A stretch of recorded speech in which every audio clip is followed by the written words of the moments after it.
नमस्कार दोस्तों, स्वागत है आप सभी लोगों का आज के इस वीडियो में। दोस्तों आज के इस वीडियो में हम बात करेंगे, मेरे एक व्यूवर्स हैं जिन्होंने कुछ सवाल पूछा था। जैसा कि आप लोग स्क्रीन पर देख रहे हैं, इनका ये सवाल है। उन्होंने पूछा था सवाल, ये एक बार मैं आपको रिपीट करके बताना चाहूँगा। सवाल उनका ये है कि अगर ईसीएस बाउंस होता है तो जिस स्टेट में बाउंस होता है मामला उसी स्टेट में चलेगा या किसी और स्टेट में चलेगा। तो दोस्तों सबसे पहले हम ये जान लेते हैं कि ईसीएस है क्या। तो आप लोगों को बताना चाहूँगा, जब कोई चीज़ आप फाइनेंस करवाते हैं या कहीं से लोन लेते हैं, याद रहे जब कोई चीज़ आप फाइनेंस करवाते हैं, कुछ भी हो, इलेक्ट्रिक सामान जो भी XYZ जिस पे आप लोन पे लेते हैं या आप उसको कह सकते हैं किस्त पर लेते हैं, EMI पे लेते हैं। आप कोई भी चीज़ अगर लोन पे लेते हैं तो उसका जो ट्रांजैक्शन होता है, यानी जो आपकी EMI बनती है वो ECS के थ्रू बनती है। इसमें अलग अलग कंपनियां, NACH भी होती है, हम समझते हैं ECS। तो जो ECS होता है, इसको अगर हम फुल फॉर्म की बात करते हैं तो इलेक्ट्रॉनिक क्लियरिंग सर्विस बोलते हैं। ECS का मतलब होता है इलेक्ट्रॉनिक क्लियरेंस सर्विस होता है। ऐसे मामलों में दो चीज़ों पे लागू होता है ECS। या तो आप लोन लेते हैं, पैसा लोन लेते हैं, वहाँ पे लागू होता है, या भी कोई चीज़ आप फाइनेंस करवाते हैं, दोनों जगह पर ECS लागू होता है और तीसरी जगह पर कहीं नहीं लागू होता है। ECS एक ऐसा सिस्टम होता है जिसके माध्यम से आपके अकाउंट से हर महीने EMI ऑटोमेटिक कट जाती है। पहले क्या होता था, EMI हर महीने आपको अपने अकाउंट में या कंपनी के अकाउंट में, जिस कंपनी से आपने पेमेंट लिया है या जिस कंपनी से आपने फाइनेंस करवाया, आपको जमा करना पड़ता था।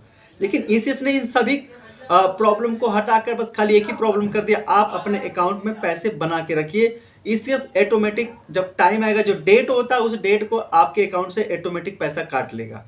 इसमें आपको जमा करने की ज़रूरत नहीं होती है। इससे बिजनेस में बहुत ज़्यादा फायदा हुआ। खासतौर पर जो फाइनेंस कंपनियां थी उनके लिए तो बिल्कुल रामबाण था, क्योंकि उनको लोन जाकर कलेक्ट करना या जमा करने का इंतजार करना, ये सारी झंझट खत्म हो गई। ECS के थ्रू फटा अकाउंट में पैसा होता है, ये ऑटोमेटिक होता है।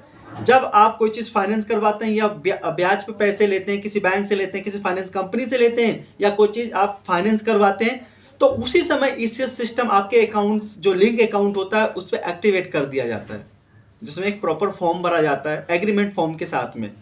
अब हर पर डेट, हर महीने, और ECS करता क्या, हर महीने आपके अकाउंट से जो अमाउंट होगा आपका EMI का वो डिडक्ट कर लेगा। अब जब यही आपका EMI जब क्या होता है, बाउंस हो जाता है, आपके अकाउंट में पैसा नहीं होता है, आप पैसे अपने अकाउंट में नहीं बना पाते हैं और डेट आ जाती है आपके EMI की, और उसके बाद में होता क्या है, आपका जो ECS होता है वो बाउंस हो जाता है। अब हम अपनी टॉपिक पर आ जाते हैं। जैसा कि मेरे व्यूवर्स ने सवाल पूछा था, अब इतना तो आप लोग समझ गए कि ECS बाउंस कैसे होता है, ECS है क्या, इसका फुल फॉर्म क्या होता है, सारी चीज़ समझ गए। कहाँ पे ये अप्लाई होता है ये भी आप लोग समझ गए। अब जानते हैं, जैसे कि मेरे व्यूवर्स का जो सवाल था कि आखिर जो ECS है, जिस स्टेट में बाउंस हुआ है वहाँ पे केस चलेगा या फिर उस स्टेट में चलेगा, कहाँ चलेगा, उनका एक सवाल था। उनका यही सवाल था कि आखिर ये कहाँ चलेगा। तो दोस्तों इसमें दो कंडीशन होते हैं। खास तौर पर जिस कंपनी ने या जिस बैंक ने आपको लोन दिया या आपके लिए कोई चीज़ फाइनेंस किया है, वो कंपनी रजिस्टर्ड कहाँ है।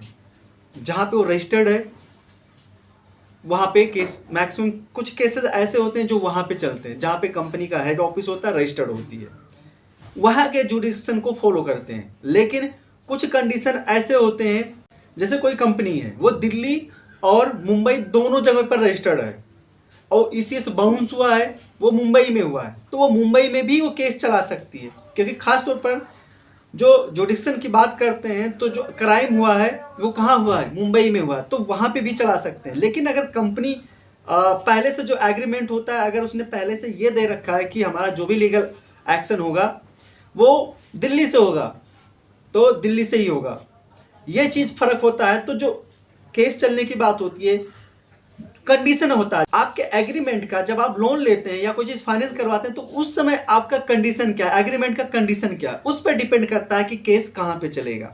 और जब ये केस चलता है तो आप लोगों को बताऊंगा, payment and settlement system act के तहत केस चलता है, सेक्शन 25 के तहत, 25 के तहत आपको नोटिस आती है, आप जाते हैं और ये आपका केस चलना शुरू होता है। तो बताना चाहूँगा एक बहुत ही इंपॉर्टेंट चीज़ है, जो ECS का मैटर होता है, यानी जो payment and settlement system act का जो मामला होता है, वो उतना ही पेमेंट को कवर करता है जितने का क्लेम किया गया। लेकिन जो चेक बाउंस का मामला है उसमें पूरे अमाउंट को कवर करता है, जितना क्लेम किया गया उसको तो करेगा करेगा, उस केस से संबंधित और भी अगर कोई अमाउंट है तो उसको भी कवर करेगा। ये बहुत बड़ा डिफरेंट होता है। आशा करता हूँ ये टॉपिक आप लोग समझ गए होंगे। बाकी अगर आपका कोई सवाल है तो कमेंट कर सकते हैं। दोस्तों मैं एडवोकेट तुलसीराम सिंह फिर मिलूंगा ऐसे लीगल टॉपिक अपडेट लेकर, तब तक के लिए आप सभी लोगों को जय हिंद।